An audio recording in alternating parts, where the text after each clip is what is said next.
ನಮಸ್ಕಾರ ಸ್ನೇಹಿತರೆ, ಹೇಗಿದ್ರೆ ಎಲ್ಲರೂ ಚೆನ್ನಾಗಿದ್ರೆ ಅನ್ಕೊಳ್ಳಿ ಸ್ನೇಹಿತರೆ. ಎಲ್ರಿಗೂ ಮೀಡಿಯಾ ಅಪ್ಡೇಟ್ ಚಾನಲಿನ ಮತ್ತೊಂದು ವಿಡಿಯೋಗೆ ತಮಗೆಲ್ರಿಗೂ ಸ್ವಾಗತ ಸುಸ್ವಾಗತ. ಸ್ನೇಹಿತರೆ, ಈ 2026ರ ಈ ಒಂದು ವರ್ಷದಲ್ಲಿ ಜುಲೈ 5ರ ನಂತರ ಮಿಥುನ ರಾಶಿಯವರ ಭವಿಷ್ಯ ಹೇಗಿರಲಿದೆ, ಈ ಜುಲೈ ತಿಂಗಳಿನಲ್ಲಿ ಉಂಟಾಗ್ತಿರುವಂತಹ ಗ್ರಹ ಸಂಚಾರದ ಬದಲಾವಣೆಯು ಈ ರಾಶಿಯವರ ಜೀವನದಲ್ಲಿ ಏನೆಲ್ಲ ಬದಲಾವಣೆಗಳನ್ನು ತರಲಿದೆ, ಅದರಲ್ಲೂ ನಿಮ್ಮ ಜೀವನದ ವಿವಿಧ ಅಂಶಗಳಾದಂತಹ ವೃತ್ತಿಯಾಗಿರ್ಬೋದು, ವೈವಾಹಿಕ ಜೀವನ, ಆರ್ಥಿಕ ಸ್ಥಿತಿ, ಕೌಟುಂಬಿಕ ಜೀವನ, ನಿಮ್ಮ ವ್ಯವಹಾರ ಮತ್ತು ಶಿಕ್ಷಣಕ್ಕೆ ಸಂಬಂಧಪಟ್ಟಂತೆಯೇ ಏನೆಲ್ಲ ಬದಲಾವಣೆಗಳನ್ನು ಕಾಣಲಿದ್ದೀರಿ, ಯಾವುದರಲ್ಲಿ ಶುಭವಾಗಲಿದೆ, ಯಾವುದರಲ್ಲಿ ಬಹಳ ಎಚ್ಚರಿಕೆಯನ್ನು ವಹಿಸಬೇಕು ಎಂಬುದರ ಸಂಪೂರ್ಣ ಮಾಹಿತಿಯನ್ನು ಇದೇ ವಿಡಿಯೋದಲ್ಲಿ ತಿಳಿಸ್ಕೊಡ್ತಾ ಹೋಗ್ತಾನೆ ಸ್ನೇಹಿತರೆ. ಆದ್ದರಿಂದ ವಿಡಿಯೋನ ಸ್ಕಿಪ್ ಮಾಡದೆ ಇಲ್ಲಿಂದ ಕೊನೆ ತನಕ ನೋಡ್ತಾ ಬನ್ನಿ. ಸ್ಕಿಪ್ ಮಾಡಿ ವಿಡಿಯೋ ನೋಡೋದ್ರಿಂದ ನಿಮಗೆ ಫುಲ್ ಆಗಿ ಇನ್ಫಾರ್ಮೇಷನ್ ಅರ್ಥ ಆಗೋದಿಲ್ಲ. ಸೊ ಪ್ರತಿಯೊಂದು ವಿಡಿಯೋದಲ್ಲೂ ಹೇಳೋದಷ್ಟೇ, ವಿಡಿಯೋನ ಸ್ಕಿಪ್ ಮಾಡದೆ ಕೊನೆ ತನಕ ನೋಡಿ. ಹಾಗೆ ನಮ್ಮ ಈ ವಿಡಿಯೋ ಇಷ್ಟ ಆಗಿತ್ತು ಅಂದರೆ ವಿಡಿಯೋಕ್ಕೆ ಒಂದು ಲೈಕ್ ಮಾಡಿ ಸ್ನೇಹಿತರೆ. ಯಾರೇನು ನಮ್ಮ ಚಾನಲ್ನ ಸಬ್ಸ್ಕ್ರೈಬ್ ಮಾಡ್ಕೊಂಡಿಲ್ಲ ಅವರು ಹೀಗೆ ಸಬ್ಸ್ಕ್ರೈಬ್ ಮಾಡ್ಕೊಳ್ಳಿ. ಸಬ್ಸ್ಕ್ರೈಬ್ ಮಾಡಿಕೊಂಡು ಪ್ರತಿನಿತ್ಯ ವಿಡಿಯೋ ವಾಚ್ ಮಾಡ್ತಿರೋರಿಗೆ ಥ್ಯಾಂಕ್ ಯು ಸೋ ಮಚ್ ಅಂತ ಹೇಳ್ತಾ, ಹಾಗಾದರೆ ಈ ಮಿಥುನ ರಾಶಿಯವರಿಗೆ ಈ ಜುಲೈ ತಿಂಗಳು ಏನೆಲ್ಲ ಬದಲಾವಣೆಗಳನ್ನು ತರಲಿದೆ, ಯಾವ ರೀತಿಯ ಫಲಿತಾಂಶಗಳನ್ನು ನೀಡಲಿದೆ ಎಂಬುದನ್ನು ಮೊದಲನೇದಾಗಿ ನೋಡ್ತಾ ಬರೋಣ. ಹೌದು ಸ್ನೇಹಿತರೆ, ಈ ಮಿಥುನ ರಾಶಿಯವರಿಗೆ ಎರಡು ವಿಭಿನ್ನ ರೀತಿಯ ಫಲಿತಾಂಶಗಳನ್ನು ಈ ಜುಲೈ ತಿಂಗಳು ನೀಡ್ತಾ ಬರ್ತದೆ. ಒಂದೆಡೆ ನಿಮ್ಮ 2ನೇ ಮನೆಯಲ್ಲಿ ಉತ್ತುಂಗ ಸ್ಥಾನದಲ್ಲಿ ಇರತಕ್ಕಂತಹ ಗುರು ನಿಮ್ಮ ಬ್ಯಾಂಕ್ ಬ್ಯಾಲೆನ್ಸ್ ಅನ್ನು ಹೆಚ್ಚಿಸಲು ಮತ್ತು ಕುಟುಂಬದಲ್ಲಿ ನಿಮ್ಮ ಹೆಸರನ್ನು ಸ್ಥಾಪಿಸಲು ತಮ್ಮ ಸಂಪೂರ್ಣ ಬೆಂಬಲವನ್ನು ನಿಮಗೆ ನೀಡಲಿದ್ದಾರೆ. ಆದರೆ ಮತ್ತೊಂದೆಡೆ ಮಂಗಳ ಗ್ರಹವು ಖರ್ಚಿನ ಮನೆಯಲ್ಲಿ ಸುಪ್ತವಾಗಿರಲಿದ್ದು, ಇದರಿಂದಾಗಿ ಹಣದ ಹರಿವು ಬಲವಾಗಿದ್ದಷ್ಟು ಖರ್ಚುಗಳು ದಾರಿ ತಪ್ಪುವ ಸಾಧ್ಯತೆಯೂ ಕೂಡ ಬಲವಾಗಿರಲಿದೆ. ಇದರ ಜೊತೆಗೆ 3ನೇ ಮನೆಯಲ್ಲಿ ಇರ್ತಕ್ಕಂತಹ ಕೇತು ಕಾಲಕಾಲಕ್ಕೆ ನಿಮ್ಮ ಧೈರ್ಯವನ್ನು ಕಡಿಮೆ ಮಾಡಲು ಪ್ರಯತ್ನಿಸಲಿದ್ದು, ನನಗೆ ಈ ಸಾಮರ್ಥ್ಯವಿದೆಯಾ ಎಂದು ಅವನು ನಿಮ್ಮನ್ನು ಕೇಳಿಕೊಳ್ಳುವಂತೆ ಮಾಡಲಿದ್ದಾರೆ. ರಾಶಿ ಚಕ್ರದ ಅಧಿಪತಿಯಾಗಿರ್ತಕ್ಕಂತಹ ಬುಧ ಜುಲೈ 7ರಂದು ನಿಮ್ಮ ಲಗ್ನದಲ್ಲಿ ಆಗಮನ ಮಾಡುವ ಕಾರಣ ಇದು ಬಹಳಷ್ಟು ದೊಡ್ಡ ಪರಿಹಾರವಾಗಲಿದೆ. ಬುಧನ ಬುದ್ಧಿವಂತಿಕೆಯಿಂದ ನೀವು ಈ ನಕಾರಾತ್ಮಕ ಆಲೋಚನೆಗಳನ್ನು ಕೂಡ ಸುಲಭವಾಗಿ ತೊಡೆದು ಹಾಕ್ತಾ ಹೋಗ್ತೀರಿ ಅಂತಲೇ ಹೇಳ್ಬೋದು. ಒಟ್ಟಾರೆಯಾಗಿ ಸಾಕಷ್ಟು ಬದಲಾವಣೆಗಳನ್ನು ತರಲಿದೆ ಅಂತಲೇ ಹೇಳ್ಬೋದು ಸ್ನೇಹಿತರೆ. ಹಾಗಾದರೆ ಈ ಜುಲೈ ತಿಂಗಳಿನಲ್ಲಿ ಮಿಥುನ ರಾಶಿಯವರಿಗೆ ಇರತಕ್ಕಂತಹ ಪ್ರಮುಖ ಗ್ರಹ ಸಂಚಾರಗಳ ವಿಚಾರಕ್ಕೆ ಬರೋದಾದರೆ, ಮೊದಲನೇದಾಗಿ ಬುಧ ಗ್ರಹದ ವಿಚಾರಕ್ಕೆ ಬರೋದಾದರೆ 2 ಮತ್ತು 1ನೇ ಮನೆಯಲ್ಲಿ ಬುಧನು ಈ ತಿಂಗಳು ಇರಲಿದ್ದು, ಜುಲೈ 7ರಿಂದ ನಿಮ್ಮ ಜನ್ಮ ರಾಶಿಯಲ್ಲಿ ಬುಧನು ಇರುವ ಕಾರಣ ಬುದ್ಧಿವಂತಿಕೆ, ಏಕಾಗ್ರತೆ, ಸರಿಯಾದ ನಿರ್ಧಾರಗಳು ಮತ್ತು ನಿಮ್ಮ ಆರೋಗ್ಯವು ಕೂಡ ಸುಧಾರಿಸ್ತಾ ಹೋಗ್ತದೆ ಅಂತಲೇ ಹೇಳ್ಬೋದು. ಇನ್ನು ಗುರುಗ್ರಹದ ವಿಚಾರಕ್ಕೆ ಬರೋದಾದರೆ 2ನೇ ಮನೆಯ ಶ್ರೇಷ್ಠ ಮನೆಯಲ್ಲಿ ಇರಲಿದ್ದು, ಇಡೀ ತಿಂಗಳು ಗುರು ಈ ರಾಶಿಯವರಿಗೆ ಸಾಕಷ್ಟು ಬದಲಾವಣೆಗಳನ್ನು ತರಲಿದ್ದಾರೆ. ಆರ್ಥಿಕ ಬೆಳವಣಿಗೆ ಆಗಲಿದ್ದು, ಸಿಹಿ ಮಾತುಗಳು, ಕುಟುಂಬದಲ್ಲಿ ಒಳ್ಳೆಯ ಕಾರ್ಯಗಳು ಮತ್ತು ವೃತ್ತಿಯಲ್ಲಿ ಮನ್ನಣೆಯನ್ನು ಕೂಡ ಕಾಣಲಿದ್ದೀರಿ. ಇನ್ನು ಸೂರ್ಯಗ್ರಹದ ವಿಚಾರಕ್ಕೆ ಬರೋದಾದರೆ 1 ಮತ್ತು 2ನೇ ಮನೆಯಲ್ಲಿ ಸೂರ್ಯನು ಇರಲಿದ್ದು, ಜುಲೈ 16ರಿಂದ 2ನೇ ಮನೆಗೆ ಗುರುವಿನೊಂದಿಗೆ ಸಹವಾಸದಿಂದ ಸರ್ಕಾರಿ ಕೆಲಸದ ಮೂಲಕ ಆರ್ಥಿಕ ಧನಲಾಭವನ್ನು ಕಾಣಲಿದ್ದೀರಿ. ಇನ್ನು ಮಂಗಳ ಗ್ರಹದ ವಿಚಾರಕ್ಕೆ ಬರೋದಾದರೆ 12ನೇ ಮನೆಯಲ್ಲಿ ಇಡೀ ತಿಂಗಳು ಮಂಗಳನು ಇರಲಿದ್ದು, ನಿದ್ರಾಹೀನತೆ, ಅನಿರೀಕ್ಷಿತವಾದಂತಹ ಖರ್ಚುಗಳು, ವಾಹನ ಅಪಘಾತಗಳು, ಆಸ್ಪತ್ರೆ ಭೇಟಿಗಳು ಮತ್ತು ರಹಸ್ಯ ಶತ್ರುಗಳ ವಿಚಾರದಲ್ಲಿ ಸಾಕಷ್ಟು ಬದಲಾವಣೆಗಳನ್ನು ಮಂಗಳನ ಸಂಚಾರವು ತರಲಿದೆ. ಇನ್ನು ಶುಕ್ರ ಗ್ರಹದ ವಿಚಾರಕ್ಕೆ ಬರೋದಾದರೆ 2 ಮತ್ತು 3ನೇ ಮನೆಯಲ್ಲಿ ಶುಕ್ರನು ಈ ತಿಂಗಳು ಇರಲಿದ್ದು, ಜುಲೈ 4ರಿಂದ 3ನೇ ಮನೆಯಲ್ಲಿ ಕಲೆಗಳಿಗೆ ಆಸಕ್ತಿ, ಪ್ರಯಾಣದಲ್ಲಿ ಸಂತೋಷ, ಒಡ ಹುಟ್ಟಿದವರೊಂದಿಗಿನ ಉತ್ತಮ ಸಂಬಂಧವೂ ಕೂಡ ಹೆಚ್ಚಾಗಲಿದೆ. ಇನ್ನು ಶನಿ ಗ್ರಹದ ವಿಚಾರಕ್ಕೆ ಬರೋದಾದರೆ 10ನೇ ಮನೆಯಲ್ಲಿ ಇರತಕ್ಕಂತಹ ಶನಿ ವೃತ್ತಿಪರ ಜವಾಬ್ದಾರಿಗಳು, ಕಠಿಣ ಪರಿಶ್ರಮಕ್ಕೆ ತಕ್ಕಂತಹ ಮನ್ನಣೆ ಮತ್ತು ಕಚೇರಿಯಲ್ಲಿ ಶಿಸ್ತನ್ನು ಶನಿದೇವರು ತರಲಿದ್ದಾರೆ ಅಂತಲೇ ಹೇಳ್ಬೋದು. ಇನ್ನು ಕೇತು ಗ್ರಹದ ವಿಚಾರಕ್ಕೆ ಬರೋದಾದರೆ 3ನೇ ಮನೆಯಲ್ಲಿ ಸಿಂಹರಾಶಿಯಲ್ಲಿ ಇಡೀ ತಿಂಗಳು ಕೇತು ಇರಲಿದ್ದು, ಸ್ವಯಂ ಕಿಳಿರಿಮೆ ನಿಮ್ಮಲ್ಲಿ ಉಂಟಾಗಲಿದೆ. ಪ್ರಯತ್ನದ ಕೊರತೆ, ವಿಳಂಬ ಪ್ರವೃತ್ತಿಯು ಕೂಡ ಕೇತು ಸಂಚಾರದ ಸಮಯದಲ್ಲಿ ಉಂಟಾಗಲಿದೆ. ಇನ್ನು ಈ ರಾಶಿಯವರ ವೃತ್ತಿ ಮತ್ತು ಉದ್ಯೋಗದ ವಿಚಾರಕ್ಕೆ ಬರೋದಾದರೆ ಶನಿಯ ಸಂಚಾರದಿಂದಾಗಿ ಕಚೇರಿಯಲ್ಲಿ ಕೆಲಸದ ಹೊರೆ ಸ್ವಲ್ಪ ಹೆಚ್ಚಾಗಿರಲಿದ್ದು, ಕೆಲಸವನ್ನು ಪೂರ್ಣಗೊಳಿಸಲು ಹೆಚ್ಚು ಸಮಯವನ್ನು ತೆಗೆದುಕೊಳ್ಳಲಿದೆ. ಆದರೆ ಈ ಜುಲೈ 7ರಂದು ಅಧಿಪತಿಯಾಗಿರ್ತಕ್ಕಂತಹ ಬುಧನು ಲಗ್ನಕ್ಕೆ ಪ್ರವೇಶವನ್ನು ಮಾಡೋದರಿಂದ ಸಾಕಷ್ಟು ಪ್ರಯೋಜನಕಾರಿಯಾಗಿರಲಿದೆ. ನೀವು ಯಾವುದೇ ಸಮಸ್ಯೆಯನ್ನು ನಿಮ್ಮ ಬುದ್ಧಿವಂತಿಕೆಯಿಂದ, ಜಾಣತನದಿಂದ ಪರಿಹರಿಸ್ತಾ ಹೋಗ್ತೀರಿ.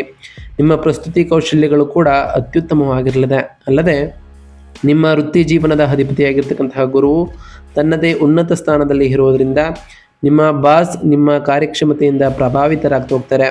ಜುಲೈ 16ರ ನಂತರ ಬಹುನಿರೀಕ್ಷಿತ ಬಡ್ತಿ ಅಥವಾ ಬಡ್ತಿಯೂ ಕೂಡ ದೊರೆಯಲಿದೆ. 12ನೇ ಮನೆಯಲ್ಲಿ ಮಂಗಳನು ಯಾರನ್ನಾದರೂ ನಿಮ್ಮ ಬಗ್ಗೆ ಅಸೂಯೆ ಪಡುವಂತೆ ಮಾಡಬಹುದು. ಅದರಿಂದ ನಿಮ್ಮ ರಹಸ್ಯಗಳನ್ನು ಯಾರೊಂದಿಗೂ ಕೂಡ ಹಂಚಿಕೊಳ್ಳಬೇಡಿ. ಇನ್ನು ವ್ಯಾಪಾರ ಮತ್ತು ಸ್ವಯಂ ಉದ್ಯೋಗದ ವಿಚಾರಕ್ಕೆ ಬರೋದಾದರೆ, ಲಗ್ನವು ಉದ್ಯಮಿಗಳಿಗೆ ಅಪಾರವಾದಂತಹ ಲಾಭಗಳನ್ನು ತರಲಿದೆ. ಇದು ಸುವರ್ಣಯುಗ ಅಂತಲೇ ಹೇಳ್ಬೋದು. ವಿಶೇಷವಾಗಿ ಹಣಕಾಸು, ಸಲಹಾ, ಶಿಕ್ಷಣ ಸಂಸ್ಥೆಗಳು ಮತ್ತು ಆಭರಣಗಳಲ್ಲಿ ತೊಡಗಿಕೊಂಡಿರುವವರಿಗೆ ಗ್ರಾಹಕರೊಂದಿಗಿನ ನಿಮ್ಮ ಸಂವಹನವು ತುಂಬ ಸಕಾರಾತ್ಮಕವಾಗಿ ಇರಲಿದೆ. ಜುಲೈ 4ರ ನಂತರ ಶುಕ್ರನು 3ನೇ ಮನೆಗೆ ಆಲ್ರೆಡಿ ಪ್ರವೇಶವನ್ನು ಮಾಡಿರೋ ಕಾರಣ ಇದು ಮಾರ್ಕೆಟಿಂಗ್ ಮತ್ತು ಮಾಧ್ಯಮ ವಲಯದಲ್ಲಿ ಇರೋರಿಗೆ ಹೊಸ ಯೋಜನೆಗಳನ್ನು ತರಲಿದೆ. ಮಂಗಳ ಗ್ರಹವು 12ನೇ ಮನೆಯಲ್ಲಿ ಇರುವುದರಿಂದ ವ್ಯಾಪಾರ ವಿಸ್ತರಣೆಯ ಹೆಸರಿನಲ್ಲಿ ಅನಗತ್ಯವಾದಂತಹ ಖರ್ಚುಗಳು ಕೂಡ ಉಂಟಾಗಲಿದೆ. ಪಾಲುದಾರಿಕೆ ವ್ಯವಹಾರಗಳಲ್ಲಿ ಲಾಭವಿದ್ದರೂ ಅವುಗಳನ್ನು ಹೇಗೆ ನಿರ್ವಹಿಸುವುದು ಎಂಬುದರ ಬಗ್ಗೆ ಸ್ವಲ್ಪ ಗೊಂದಲವೂ ಕೂಡ ಈ ರಾಶಿಯವರಿಗೆ ಉಂಟಾಗಲಿದೆ. ನೀವು ದೂರದ ಪ್ರಯಾಣವನ್ನು ಮಾಡಬೇಕಾದ್ರೆ ಬಹಳ ಜಾಗರೂಕರಾಗಿ ಇರಿ. ಇನ್ನು ಹಣಕಾಸಿನ ಸ್ಥಿತಿ ಮತ್ತು ಆರ್ಥಿಕ ಸ್ಥಿತಿಯ ವಿಚಾರಕ್ಕೆ ಬರೋದಾದರೆ, ಆರ್ಥಿಕವಾಗಿ ಈ ತಿಂಗಳು ಉತ್ತಮವಾಗಿರಲಿದೆ, ಆದರೆ ಸ್ಥಿರವಾಗಿಲ್ಲ ಅಂತಲೇ ಹೇಳ್ಬೋದು. 2ನೇ ಮನೆಯಲ್ಲಿ ಗುರುವಿನ ಸಂಚಾರ ಉಂಟಾಗೋ ಕಾರಣ ನೀವು ನಿರೀಕ್ಷಿಸಿದಕ್ಕಿಂತ ಹೆಚ್ಚಿನ ಹಣವನ್ನು ನೀವು ಪಡೆದುಕೊಳ್ತಾ ಹೋಗ್ತೀರಿ. ಹಿಂದೆ ಯಾರಿಗಾದರೂ ನೀಡಿದಂತಹ ಸಾಲಗಳು ಕೂಡ ಹಿಂತಿರುಗಲಿದೆ. ಯಾರಿಗಾದರೂ ಆರ್ಥಿಕ ಸಹಾಯವನ್ನು ಕೇಳುವಂತಹ ಅಗತ್ಯವೂ ಕೂಡ ನಿಮಗೆ ಬೀಳೋದಿಲ್ಲ. ಆದರೆ ಖರ್ಚುಗಳ ಮನೆಯಲ್ಲಿ ಮಂಗಳ ಗ್ರಹವು ಕೆಲಸವಿಲ್ಲದೆ ಇರುವುದಿಲ್ಲ. ಮನೆಯಲ್ಲಿ ಎಲೆಕ್ಟ್ರಾನಿಕ್ ವಸ್ತುಗಳು ಹಾಳಾಗುವುದು, ವಾಹನ ದುರಸ್ತಿ ಅಥವಾ ವೈದ್ಯಕೀಯ ವೆಚ್ಚಗಳ ರೂಪದಲ್ಲಿ ಬಂದ ಹಣವು ಬಂದ ತಕ್ಷಣ ಖರ್ಚಾಗ್ತಾ ಹೋಗ್ತದೆ. ಆನ್ಲೈನ್ ಶಾಪಿಂಗ್ ಮತ್ತು ಅನಗತ್ಯ ಕೊಡುಗೆಗಳಿಗೆ ಆಕರ್ಷಿತವಾಗಿ ಹಣವನ್ನು ವ್ಯರ್ಥ ಮಾಡಬೇಡಿ. ಇನ್ನು ಆರೋಗ್ಯ ಮತ್ತು ಯೋಗಕ್ಷೇಮದ ವಿಚಾರಕ್ಕೆ ಬರೋದಾದರೆ, ಅಜಾಗರೂಕತೆಯ ಆರೋಗ್ಯ ಈ ರಾಶಿಯವರಿಗೆ ಒಳ್ಳೆಯದಲ್ಲ. 12ನೇ ಮನೆಯಲ್ಲಿ ಮಂಗಳನು ಇರೋದರಿಂದ ದೇಹದ ಉಷ್ಣತೆ ಹೆಚ್ಚಾಗಲಿದೆ. ಕಣ್ಣಿನ ಹುರಿ, ಮೂತ್ರದ ಸೋಂಕು ಅಥವಾ ರಕ್ತದೊತ್ತಡ ಸಮಸ್ಯೆಗಳು ಕೂಡ ಉಂಟಾಗ್ಬೋದು. ರಾತ್ರಿ ಮಲಗುವಾಗ ನಿದ್ರಾಹೀನತೆ ನಿಮ್ಮನ್ನು ಬಹಳಷ್ಟು ಕಾಡ್ಬೋದು. ಮನಸ್ಸು ಯಾವಾಗಲೂ ಯಾವುದೋ ಆಲೋಚನೆಯಿಂದ ಬಿಸಿಯಾಗಿ ಇರಲಿದೆ. ಇದಲ್ಲದೆ 3ನೇ ಮನೆಯಲ್ಲಿ ಕೇತು ಮಾನಸಿಕ ಆರೋಗ್ಯದ ಮೇಲೆ ಪರಿಣಾಮವನ್ನು ಬೀರಲಿದ್ದು, ಆಗಾಗ ಆತಂಕ, ಭಯ ಮತ್ತು ಒಂಟಿಯಾಗಿರಬೇಕೆಂಬ ಬಯಕೆಯೂ ಕೂಡ ಇರಲಿದೆ. ಜುಲೈ 7ರ ನಂತರ ಬುಧನ ಲಗ್ನದಲ್ಲಿ ಆಗಮವು ಉಂಟಾಗುವ ಕಾರಣ ಸ್ವಲ್ಪ ಪರಿಹಾರವನ್ನು ಕೂಡ ಇದು ಈ ರಾಶಿಯವರಿಗೆ ನೀಡಲಿದೆ. ಸಾಧ್ಯವಾದಷ್ಟು ಸಮಯ ಪ್ರಕೃತಿಯಲ್ಲಿ ಕಳೆಯುವುದು ಮತ್ತು ಪ್ರಾಣಾಯಾಮವನ್ನು ಮಾಡೋದರಿಂದ ದೈಹಿಕ ಮತ್ತು ಮಾನಸಿಕವಾಗಿ ನಿಮ್ಮ ಆರೋಗ್ಯವು ಸುಧಾರಿಸಲಿದೆ. ಇನ್ನು ಈ ರಾಶಿಯವರ ಕುಟುಂಬ ಮತ್ತು ವೈಯಕ್ತಿಕ ಸಂಬಂಧಗಳ ವಿಚಾರಕ್ಕೆ ಬರೋದಾದರೆ, ಕೌಟುಂಬಿಕ ಜೀವನದಲ್ಲಿ ಲಗ್ನದ ಉಪಸ್ಥಿತಿಯು ನಿಮ್ಮ ಕುಟುಂಬ ಜೀವನಕ್ಕೆ ಉತ್ತಮ ರಕ್ಷಣೆಯಾಗಿರಲಿದೆ. ಮನೆಯಲ್ಲಿ ಉತ್ತಮ ಆಹಾರ ಹಾಗೆ ಹಬ್ಬದ ವಾತಾವರಣವೂ ಕೂಡ ಇರಲಿದೆ. ನಿಮ್ಮ ಸಂಬಂಧಿಕರು ಮತ್ತು ಸ್ನೇಹಿತರೊಂದಿಗೆ ಸಂತೋಷದ ಸಮಯವನ್ನು ಈ ರಾಶಿಯವರು ಕಳೆಯಲಿದ್ದೀರಿ. ಮದುವೆಯಾಗದವರಿಗೆ ಈ ತಿಂಗಳು ಉತ್ತಮವಾದಂತಹ ಸಂಬಂಧ ಕೂಡ ಇರಲಿದ್ದು, ಎಲ್ಲರೂ ನಿಮ್ಮ ಮಾತುಗಳನ್ನು ಗೌರವಿಸ್ತಾ ಹೋಗ್ತಾರೆ. ಆದರೆ 3ನೇ ಮನೆಯಲ್ಲಿ ಕೇತು ಇರೋದರಿಂದ ನೀವು ನಿಮ್ಮ ಒಡಹುಟ್ಟಿದವರ ಬಗ್ಗೆ ಒಂದು ರೀತಿಯ ಬೇಜವಾಬ್ದಾರಿತನ ಅಥವಾ ನಿರ್ಲಿಪ್ತತೆಯನ್ನು ತೋರಿಸ್ತಾ ಹೋಗ್ತೀರಿ. ಅವರ ಸಮಸ್ಯೆಗಳಿಗೆ ನೀವೇ ಕಾರಣ ಎಂಬಂತೆ ನೀವು ಸ್ವಾಭಿಮಾನವನ್ನು ಕಡಿಮೆ ಮಾಡ್ತೀರಿ. ಅವರನ್ನು ನಿಮ್ಮೊಂದಿಗೆ ತೊಡಗಿಸಿಕೊಳ್ಳಲು ಪ್ರಯತ್ನಿಸ್ತಾ ಬನ್ನಿ. ಇದು ಕೂಡ ಸಾಕಷ್ಟು ಬದಲಾವಣೆಗಳನ್ನು ತರಲಿದೆ. ಜುಲೈ 7ರ ನಂತರ ವಿದ್ಯಾರ್ಥಿಗಳಿಗೆ ಉತ್ತಮ ಸ್ಥಾನ ಅಂತಲೇ ಹೇಳ್ಬೋದು.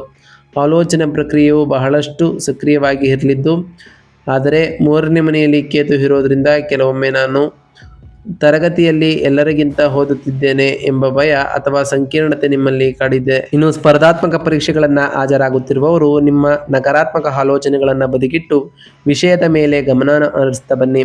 ಅವರು ಸರ್ವೋಚ್ಚ ಶಿಕ್ಷಕರ ಕೃಪೆಯಿಂದ ಅತ್ಯುತ್ತಮವಾದಂತಹ ಶ್ರೇಣಿಯನ್ನು ಕೂಡ ಸಾಧಿಸಲಿದ್ದೀರಿ ಅಂತಲೇ ಹೇಳ್ಬೋದು. ಒಟ್ಟಾರೆಯಾಗಿ ಸಾಕಷ್ಟು ಬದಲಾವಣೆಗಳನ್ನು ತರುವಂತಹ ತಿಂಗಳು. ಹಾಗಾದರೆ ಈ ಜುಲೈ ತಿಂಗಳಿನಲ್ಲಿ ಈ ರಾಶಿಯವರು ಮಾಡಬೇಕಾಗಿರುವಂತಹ ಸರಳ ಪರಿಹಾರಗಳ ವಿಚಾರದ ಬಗ್ಗೆ ಮಾತನಾಡ್ತಾ ಬರೋದಾದರೆ, 12ನೇ ಮನೆಯಲ್ಲಿ ಮಂಗಳ ದೋಷ ಮತ್ತು ಕೇತುವಿನ ಭಯವನ್ನು ತೆಗೆದುಹಾಕಲು ನಾವು ತಿಳಿಸ್ಕೊಡುವಂತಹ ಸರಳ ಪರಿಹಾರವನ್ನು ಮಾಡ್ತಾ ಬನ್ನಿ. ನಿದ್ರಾಹೀನತೆ, ಅನಗತ್ಯವಾದಂತಹ ಖರ್ಚು ಮತ್ತು ಆರೋಗ್ಯ ಸಮಸ್ಯೆಗಳನ್ನು ಕಡಿಮೆ ಮಾಡಲು ಮಂಗಳವಾರ ಸುಬ್ರಹ್ಮಣ್ಯ ಅಷ್ಟಕವನ್ನು ಪಠಿಸಿ. ಸಾಧ್ಯವಾದರೆ ರಕ್ತ ಅಥವಾ ಕೆಂಪು ಬೇಳೆಯನ್ನು ದಾನ ಮಾಡಿ ಸ್ನೇಹಿತರೆ. ಮಂಗಳವಾರ ಮತ್ತು ಶನಿವಾರದಂದು ಗರಿಕೆಯೊಂದಿಗೆ ಗಣೇಶನನ್ನು ಪೂಜಿಸಿ.